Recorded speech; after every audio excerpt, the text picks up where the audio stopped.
কলকাতা থেকে এক্সপেডিশনের জন্য ইরানে গিয়েছিলেন কলকাতারই একজন প্রফেসর ফাল্গুনী দে। প্রায় 20 দিন ইরানের বিভিন্ন জায়গাতে, বা বলা চলে যে যুদ্ধবিধ্বস্ত ইরানের বিভিন্ন জায়গাতে তিনি ঘোরেন এবং অবশেষে কলকাতাতে নিজের ঘরে তিনি বসে রয়েছেন। কতটা স্বস্তি বোধ করছেন তিনি, সরাসরি তার কাছ থেকে জানবো। আমি 5ই জুন একটা উদ্দেশ্য নিয়ে গেছিলাম। সেই উদ্দেশ্যটা হচ্ছে যে ভলক্যানিক 7 সামিট রয়েছে, যেটা গোটা পৃথিবীর সমস্ত কন্টিনেন্টের যে ভলক্যানিক হাইয়েস্ট পিক, আমি দামাবান্ধ যেটা আছে এশিয়ার হাইয়েস্ট ভলক্যানো, সেটা সামিট করার জন্য গেছিলাম। রাত্রে শুতে গেছি ব্যাগ গুছিয়ে, কারণ যেদিন আমার ফেরার ফ্লাইট ছিল 13 তারিখে, 13ই জুন, সেই দিনই ভোরবেলা ইসরায়েল ইরানের উপর অ্যাটাক করে। 14 জুন অ্যাটাক হয়েছিল, ফলে সেই দিনই আমার ফেরার ফ্লাইট ছিল। সো একটুর জন্য ফলে মানে আমি ফেরত আসতে পারিনি এবং ফেসে গেছি। তো আমরা রাত্রেবেলায় যখন ভোরবেলায় এরকম সেই বোম পড়ার দড়াম আওয়াজ হচ্ছে এবং আমরা দেখতে পাচ্ছি জানলা দিয়ে মিসাইল উড়ে যাচ্ছে এবং সেই মিসাইল থেকে ফায়ারও করা হচ্ছে এবং দূরে বিভিন্ন শহরে বোমের আওয়াজ আসছে এবং সেখানে ধোঁয়া উঠছে, এগুলো সব আমরা দেখতে পেয়েছি জানলা দিয়ে। এবং আমার অন্যান্য বন্ধুরা যারা বিভিন্ন শহরে আছে তারাও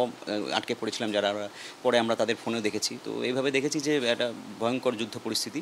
কিন্তু কি মানে যেটা ইসরায়েলের পলিসি যেটা ছিল, সেটা হচ্ছে ইসরায়েল চায়নি যে আমরা কোনো সিভিলিয়ানদেরকে অ্যাটাক করব। সো ওদের আক্রমণের যেটা ক্ষেত্র সেটা কিন্তু সিভিলিয়ান ছিল না। ফলে আমি দেখেছি দিনের বেলায় লোকে স্বাভাবিক রাস্তায় ঘুরে বেড়াচ্ছে, গাড়ি চলাচল করছে, বাচ্চা থেকে বয়স্ক সকলেই মানে রাস্তায় ঘুরে বেড়াচ্ছে এবং ভেরি সেফলি তারা যাতায়াত করছে, কোনো টেনশনের ব্যাপার নেই। মূলত যুদ্ধ যেটা হচ্ছিল সেটা মূলত রাতের দিকে। তখন আমার যে এজেন্সির সঙ্গে আমি পাহাড়ে গেছিলাম, তাদের যে গাইড, যে মেন লিডার রামিন বলে একটি ছেলে আছে, সে ইরানিয়ান ছেলে, সে আমাকে এখান থেকে বেরোতে সাহায্য করলো। তো তার সঙ্গে শর্ত হলো, যেহেতু আমার টাকা পয়সা আমার কাছে নেই, তো তার সঙ্গে শর্ত হলো যে আমাকে এখান থেকে বের করার জন্য যাবতীয় খরচা হবে ও বিয়ার করবে, আমি দেশে ফিরে ওকে সেই টাকাটা দিয়ে দেবো। ইন্ডিয়ান এম্বাসি আমাকে জানালো যে আপনি মাসাদ চলে আসুন, এখান থেকে আপনাদেরকে ইভ্যাকুয়েট করা হবে। So ultimately I travelled more than 1800 kilometres to travel Mashhad. ওখানে যখন পৌঁছলাম তখন দেখলাম ইন্ডিয়ান এম্বাসি আমাদের জন্য প্রায় 6-7টা হোটেল রেডি করে রেখেছে, সেখানে থাকা খাওয়া ফ্রি। এবং আলটিমেটলি পরের দিন 23 তারিখ বেলা 12টা না দুপুর দিকে আমার কাছে ফোন এলো যে আপনার আজকেই বিকেলে ফ্লাইট। ঘুমোলে সেই বোমের আওয়াজ বা সেই দৃশ্যগুলো আসছে? ইনফ্যাক্ট ঘুম তো হচ্ছেই না। কালকে আমি ডাক্তারের কাছে গেছিলাম, আজকে ফিজিওথেরাপি করালাম, ফলে একটা সাইকোলজিক্যাল কাউন্সিলিংয়ের কথাও আমি ভাবছি, যে so that I can come out of this trauma. Camera Koushik কর্মকারের সঙ্গে সুকান্ত মুখোপাধ্যায়, এবিপি আনন্দ, কলকাতা।